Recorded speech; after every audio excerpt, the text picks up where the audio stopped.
Shadow governments and conspiracies run rampant in our world, and in the Fallout universe, not only are the conspiracies real, but we know quite a bit about who the people perpetuating them are. I'm Mark from Digital Dissection. I make Fallout lore videos, and today we're talking about agents of the Enclave organization, and history behind various aspects of its personnel.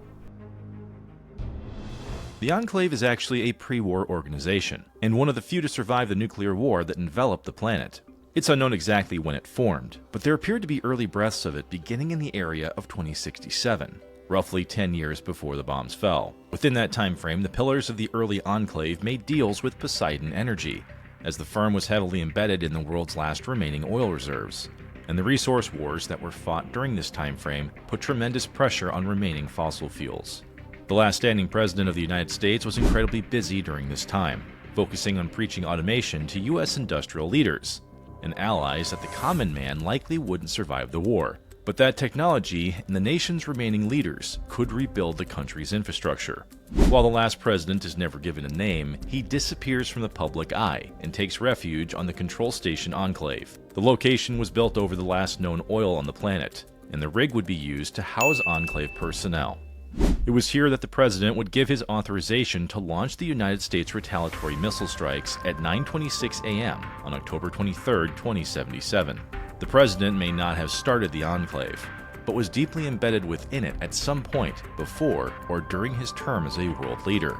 Due to how the faction progresses, however, on one hand they want to have controlling power of the nation after nuclear fallout, but on the other hand, things would change drastically over the next 200 years. Thomas Eckhart is another pre-war politician turned Enclave leader, but was incredibly ambitious due to a chip on his shoulder.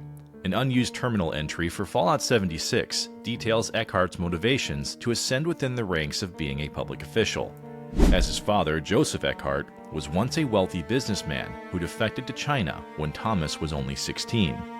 The decision left the Eckhart business holdings in complete ruin, leaving Joseph to adopt anti-communist sentiments and a future towards belief in a preemptive strike against China in the era leading up to the Great War. Quickly rising to the position of Secretary of Agriculture, Eckhart found a way to control his fate as a means of his crusade to bring down communism. He'd tie his strategy to a specific plan to construct the White Spring Bunker, a state-of-the-art facility meant to house key Enclave personnel within West Virginia. This led to government officials attempting to seek refuge there, only to be murdered by Eckhart's security forces upon arrival, quietly executed after they were quarantined. Eckhart forever influenced the region, using White Spring to harbor forced evolutionary virus experiments, leading to the area's scorched population when bats were exposed to the compound. He'd further manipulate Enclave voting devices to force his way to a presidency until 2086, but not for the entire organization, as they were cut off from other branches of the party as communications between them had failed. Eckhart's story doesn't end here, however, but to fully explore it requires a closer look at a supercomputer. MODIS, or the Multi-Operation Directions and Utility System, was a key component of the strategy within the White Spring Bunker, and the Appalachian Enclave relied heavily on its abilities. The custom-made system was connected to the Kovac Muldoon, an orbital system capable of surveillance across the entire area. But it could also launch missile strikes, among other support functions. Part of this support system included communications with other Enclave facilities, like Raven Rock and Control Station Enclave. MODIS, however, played a key role in the outcome of the White Spring Bunker, as it was used by Eckhart to neutralize his opposition, as MODIS had complete control over the facility. Part of this involved using the vast resources of the bunker to continue Eckhart's personal vendetta against communism at any cost. MODIS served Eckhart for a time, but after years of internal conflict and fascist rule, the White Spring Enclave eventually split into warring factions, with Eckhart's opposition seeking to bring MODIS down. Unfortunately for the bunker, MODIS discovered the plot, and its AI turns on everyone in the bunker, sealing it shut and suffocating everyone inside.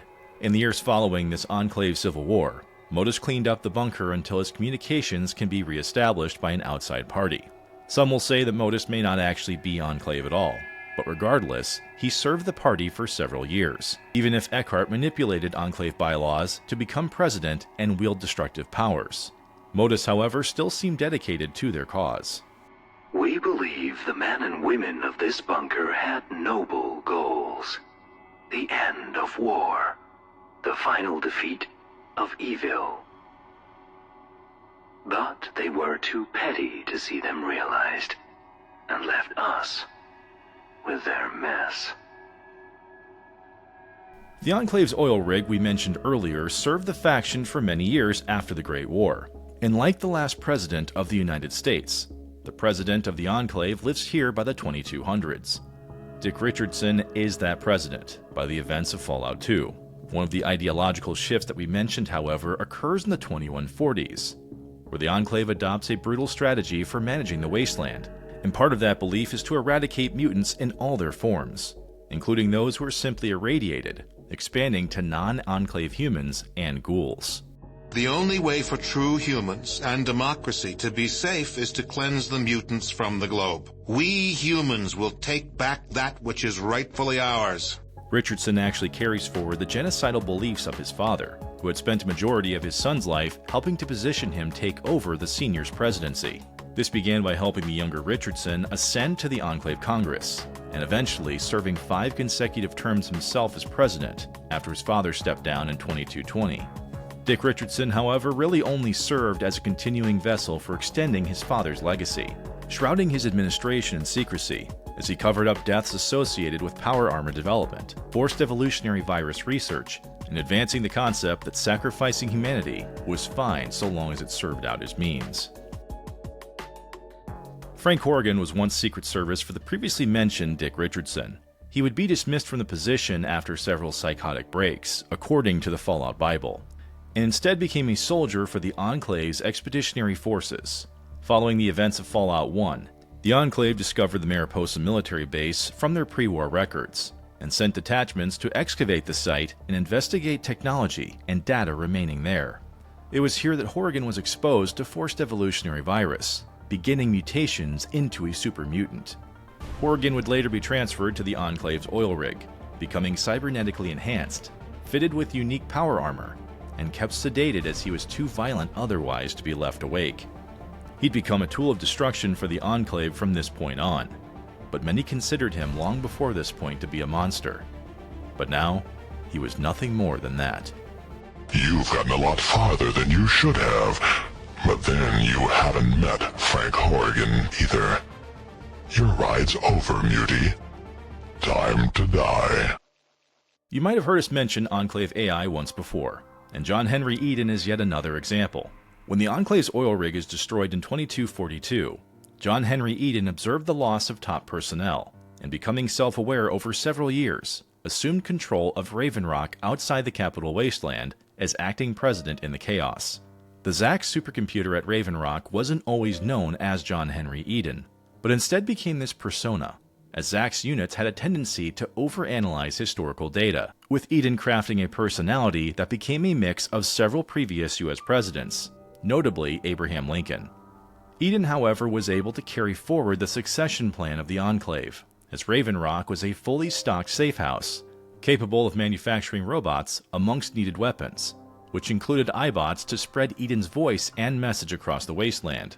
He'd continue the Enclave's rhetoric of advancing the controlled genocide of the wasteland by spreading a modified form of FEV to purify humanity of all non-Enclave humans.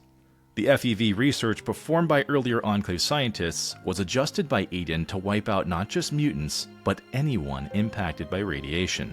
Eden didn't exactly foster an environment of unification within the Enclave, and like his predecessors, became yet another failed president due to the son of one of his followers.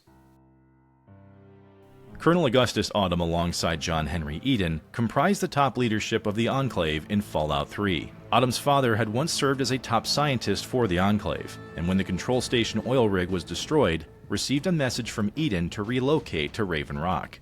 The elder Autumn did not know that Eden was actually a computer until obeying the order and traversing the country to take refuge at Raven Rock, but he'd passed the secret to Augustus before his death.